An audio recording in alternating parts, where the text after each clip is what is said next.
Hello, beautiful souls. It's Chosen One, your coach's favorite coach. Welcome to my empath point of view.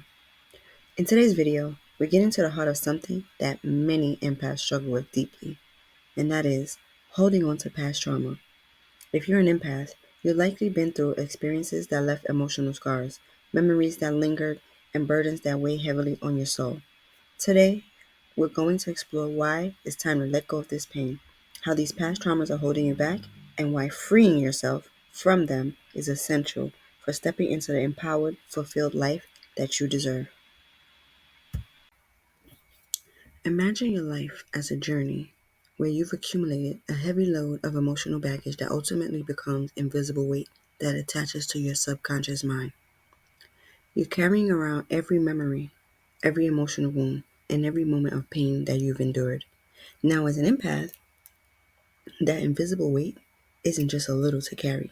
It's heavy and it's filled with layers upon layers of unresolved hurt, unspoken words of forgiveness, and painful experiences that you've absorbed from others.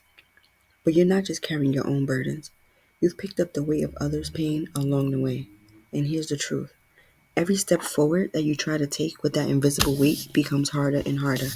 And before you know it, you've become drained. You're struggling and your progress stalls. Why? Because you're holding on to the past so tightly that it has become an anchor, keeping you stuck in a past cycle of your life that doesn't truly fulfill you. You see, as empaths, we often suffer in silence. We take on others' energy, we internalize their pain, and we neglect to voice our own needs. Yes, it's an act of compassion, but it comes at a price. That price is paid internally, through exhaustion, through feelings of being unheard, and through the unhealed traumas that still shape how you view yourself in the world. Staying silent about what's hurting you doesn't make you stronger. It just builds a wall between who you are and who you could be. Many of us, especially as empaths, have experiences rooted in childhood, in times when we couldn't defend ourselves, when we didn't know how to set boundaries, and those experiences, those wounds, became deeply embedded into our subconscious. They inform how we show up in the world, often leading us to feel inadequate, unworthy, or unable to truly experience joy. But these patterns, these beliefs, they're just illusions, scars from a time that no longer exists. You are no longer that child, and yet, by clinging onto this pain, you allow it to dictate your present and your future. Think of it this way. If your mind is a garden, then those old traumas and negative beliefs are weeds. They spread, taking up space, draining the nutrients from the soil, and blocking the sunlight. They may have taken root years ago, but they've continued to grow unchecked, choking out the new growth, the fresh opportunities, and the joy that's trying to come into your life. You cannot let a garden flourish if you're unwilling to pull the weeds. The same goes for your mind and for your spirit. To heal, to thrive, you have to be willing to do the work, to uproot those painful memories and beliefs that have held you captive. When you cling on to these wounds, you live at a low vibration, one of fear, one of scarcity, and self-doubt. Your energy becomes stagnant, your spirit grows tired, and your ability to manifest the life you want is compromised. Staying in this place of unresolved trauma, it doesn't serve you.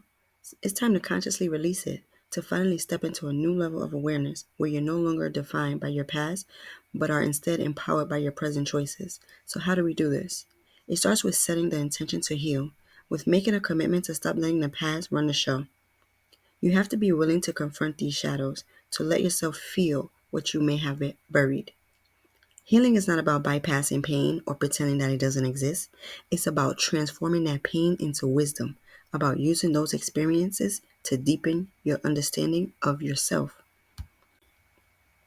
As empaths, we're often afraid that if we stop caring, if we stop sacrificing ourselves, we're somehow selfish or abandoning others. But the reality is, by you holding on to this trauma, by staying rooted in old patterns, you're abandoning yourself. And when you neglect yourself, you can't truly serve others. When you pour from an empty cup, you're not giving anyone your best. In order to show up fully for others, you have to fill up your own cup first. You have to honor yourself enough to say, I deserve peace. I deserve joy. I deserve to let it go. Stepping up to release this pain means stepping into a higher standard for yourself. It means holding yourself accountable for your own healing, no longer blaming circumstances, no longer giving your power away to the past. You have the choice right here, right now, to decide that this ends with you.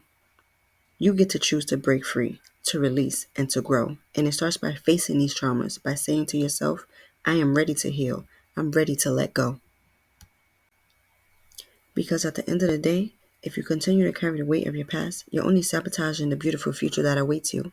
Imagine for 1 second the life you could have, the relationships that could thrive, the inner peace that could fill your days, all because you chose to set yourself free. This is the power of healing. This is the power of choosing yourself.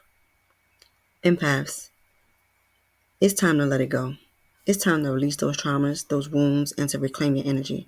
The past may have shaped you, but it doesn't have to define you. You are the creator of your life. And by stepping into this new awareness, by doing the work to heal, you're allowing yourself to live at a vibration that brings you closer to your highest potential. Remember, the only way forward is to let go of what no longer serves you.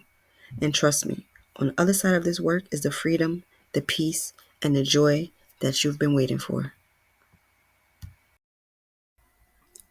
As always, thank you for listening to my Empath point of view. Until next